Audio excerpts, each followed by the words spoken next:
Following treatment for prostate cancer, it's well known that the treatment can have impacts on your erectile function. There's a few key things to keep in mind with respect to your erections. One, erections might get worse before they get better, and the first 6 months is typically the lowest point for erectile function following prostate cancer surgery.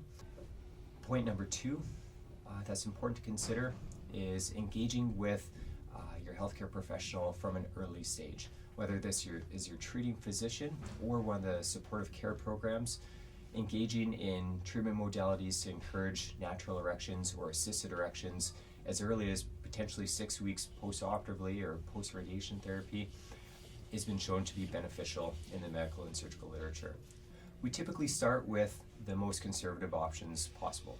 So if that means you have natural erections, fantastic. We don't have to necessarily introduce anything. However, the next step up with respect to treatment includes the use of pills. These are some of the common pills that everybody's heard of, Viagra, Cialis. We classify these as something called PDE5 inhibitors or phosphodiesterase 5 inhibitors. And essentially these medications help you achieve a firmer erection.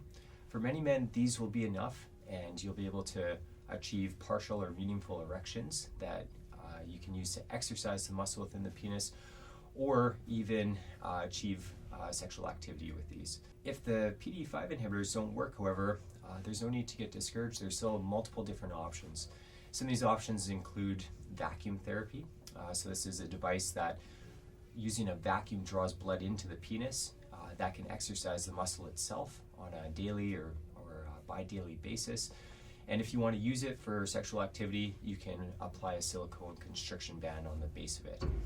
Another option that is extremely popular and works very well in the vast majority of men is penile injection therapy. Penile injection therapy involves a small poke to the penis with a strong medication that helps relax that muscle, bring the blood into the penis, and achieve a rigid erection in the vast majority of cases, as I mentioned. This typically requires a small amount of training with one of our healthcare professionals in the supportive care programs or in your urologist's office, and we can get you trained up with this quite quickly.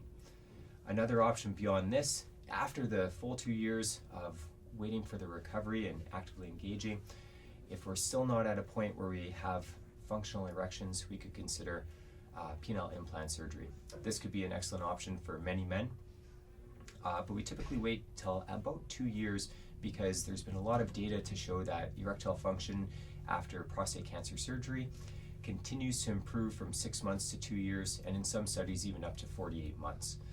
So penile implant surgery, we typically reserve for those failing the more conservative methods, but typically involves surgery that's approximately 1 hour and results in rigid erection at the touch of a pump.